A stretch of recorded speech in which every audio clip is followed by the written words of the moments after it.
दोस्तों, आज मैं बात करने जा रहा हूँ रेसलिंग की दुनिया के उस शख्स के बारे में जिसकी खतरनाक आंखें और जोरदार पंच के सामने कोई भी नहीं टिकता था। जी हाँ दोस्तों, मैं बात कर रहा हूँ 27 सालों तक रेसलिंग की दुनिया पर राज करने वाले द अंडरटेकर की, जिनका असली नाम मार्क विलियम कैलवे है। दोस्तों, अप्रैल 2017 में भले ही अंडरटेकर ने रिटायरमेंट ले लिया हो, लेकिन वह अपने चाहने वालों के बीच हमेशा याद किए जाएंगे। दोस्तों, जिन लोगों ने 90 और उसके बाद के दशक में अपना बचपन देखा है, उनके लिए रेसलिंग एक खेल से कहीं बढ़कर था। ये वो दौर था जब लोगों में क्रिकेट से ज़्यादा दिलचस्पी रेसलिंग में हुआ करती थी, और तभी से रेसलिंग के खेल में बहुत सारे रेसलर्स आए और चले गए, लेकिन अंडरटेकर की दीवानगी कभी भी कम नहीं हुई। अंडरटेकर ने अपने करियर में 4 बार WWE चैंपियनशिप और 3 बार WWE वर्ल्ड हैवीवेट चैंपियनशिप अपने नाम की है। इसके अलावा वे 2007 के रॉयल रंबल विजेता भी रह चुके हैं। रेसलमेनिया में लगातार 21 मैच जीतने का रिकॉर्ड भी अंडरटेकर के नाम ही है। तो चलिए दोस्तों, रेसलिंग की दुनिया के लीजेंड द अंडरटेकर की लाइफ को हम शुरू से जानते हैं।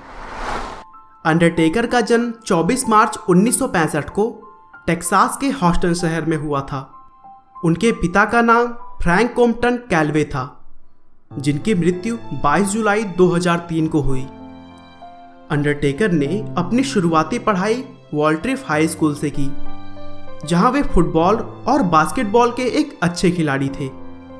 1983 में उन्होंने अपनी ग्रेजुएशन कंप्लीट की और फिर एंजेलिना कॉलेज में एडमिशन लिया, जहां उन्होंने अपने बास्केटबॉल के खेल से सबको प्रभावित किया, जिससे आगे चलकर उन्हें स्कॉलरशिप भी मिली। लेकिन उनका हट्टा कट्टा शरीर उन्हें रेसलिंग में आने को उकसा रहा था। इसीलिए 1984 में वे वर्ल्ड क्लास चैंपियनशिप रेसलिंग से जुड़ गए, जहां वे अपने रिंग नेम टेक्सास रेड के साथ रिंग में उतरे। लेकिन वे अपना पहला ही मैच ब्रूसर ब्रॉडी से बुरी तरीके से हार गए, जिसके बाद उन्हें लगा कि वे रेसलिंग के लिए अभी पूरी तरह से फिट नहीं हैं। इसीलिए उन्होंने अपने बॉडी पर काम करना शुरू किया और 4 सालों तक जी जान लगाकर ट्रेनिंग ली। 4 साल बाद उन्होंने कॉन्टिनेंटल रेसलिंग एसोसिएशन के साथ कॉन्ट्रैक्ट साइन किया और फिर से रिंग में वापसी की, जिसके बाद द मास्टर ऑफ पेन नाम के साथ उन्होंने 1 अप्रैल 1989 को यूनिफाइड वर्ल्ड हैवीवेट चैंपियनशिप का खिताब अपने नाम कर लिया। इस मैच में उन्होंने जेरी द किंग लॉलर को हराया था।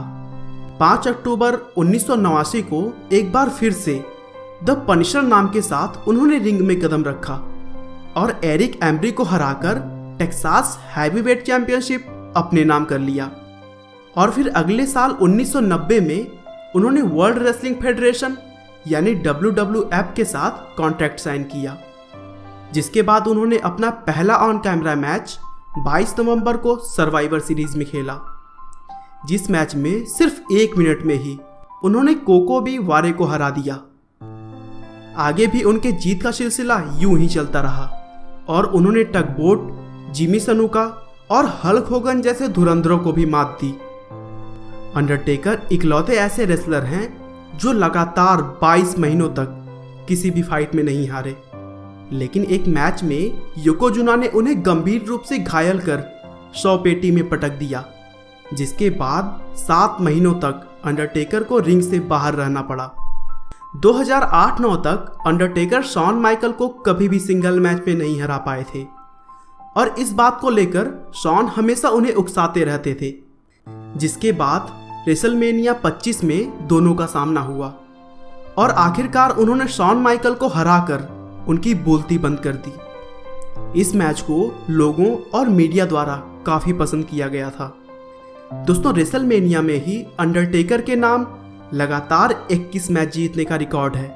लेकिन अप्रैल 2014 में ब्रॉक लेसनर से हारने के बाद अंडरटेकर की यह विजयी पारी थम गई, जिसके बाद उन्हें अपने करियर के लास्ट मैच में भी रेसलमेनिया 33 में रोमन रेंस से हार का सामना करना पड़ा और अंत तक उनका विनिंग स्कोर 23-2 हो गया।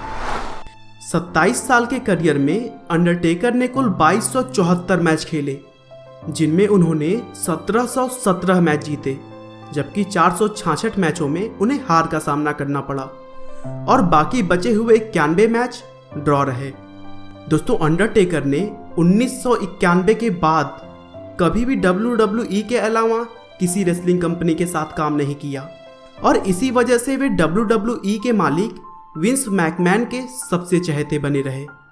दोस्तों, अंत में बस मैं यही कहना चाहूँगा कि 27 साल के करियर में अंडरटेकर की ऐसी बहुत सी यादें हैं जो उनके चाहने वाले हमेशा याद रखेंगे। आपका बहुमूल्य समय देने के लिए बहुत बहुत धन्यवाद। इस वीडियो को लाइक करके आप हमारा मनोबल बढ़ा सकते हैं। दोस्तों, अगर आप हमारी वीडियो को मिस नहीं करना चाहते तो कृपया चैनल को सब्सक्राइब कर लें। आपको यह कहानी कैसी लगी हमें कमेंट करके ज़रूर बताएं। धन्यवाद।